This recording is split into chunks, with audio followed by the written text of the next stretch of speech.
کو مکھی کی طرح سمجھتا ہے. یہ سمجھتا ہے میں نے اشارہ کرنا ہے, مکھی نے اڑ جانا ہے.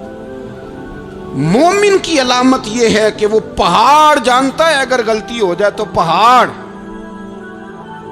امام اعظم ابو حنیفہ رحمۃ اللہ علیہ گزر رہے تھے تو بارش ہو گئی تھی اور کوفہ میں کیچڑ تھا, تو آپ نے جو جوتے پہنے ہوئے تھے ان جوتوں سے چلتے ہوئے نا آپ کے پاؤں سے کچھ مٹی اڑی, تو سامنے ایک یہودی تھا, اب اس زمانے میں دیواریں کچی ہوتی تھی, اس کے دیوار پر جا کے وہ مٹی جو تھی وہ لگ گئی.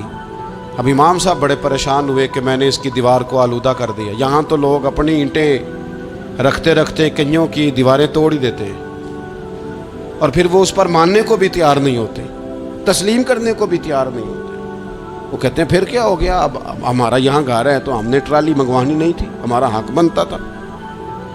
امام صاحب کے پیروں سے ذرا کیچڑ اڑا, یہودی کی دیوار پہ لگا, اس کی کچی دیوار تھی. امام صاحب پریشان ہو گئے, سوچنے لگے کہ اگر میں دیوار سے یہ کیچڑ اتارتا نہیں تو یہ بھی زیادتی ہے, میں نے اس کی دیوار کو گدلا کر دیا, اور اگر میں اتارتا ہوں تو کچھ مٹی اس کی دیوار کی بھی اتر جائے گی, کچی دیوار ہے, یہ بھی زیادتی ہے.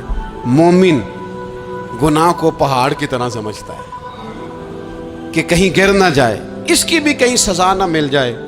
امام صاحب نے اس کے دروازے پہ دستک دی, وہ باہر آیا تو اتفاق سے وہ آپ کا مقروض بھی تھا, اس نے پیسے دینے تھے.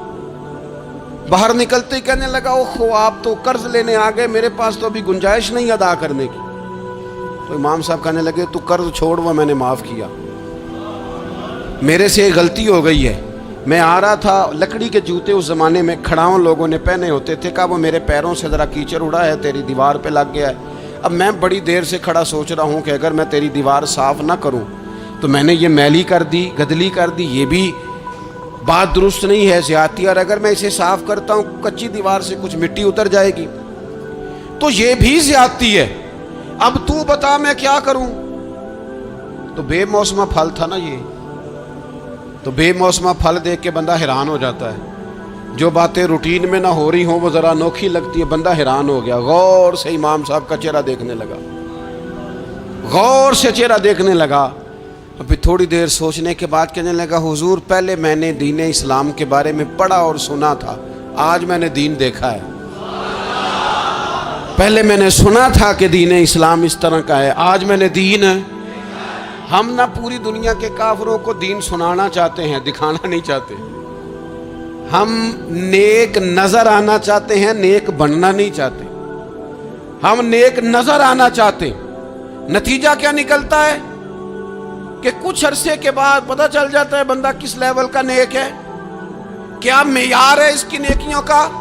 کہنے لگا حضور پہلے میں نے دین سنا تھا, آج دیکھا ہے. آپ وہ مٹی کی دیوار پر جو کیچڑ لگ گیا ہے, دیوار کو بعد میں صاف کیجئے گا, پہلے کلمہ پڑھائیں تاکہ میرے اندر کا کفر صاف ہو جائے, مجھے مسلمان کر دیں.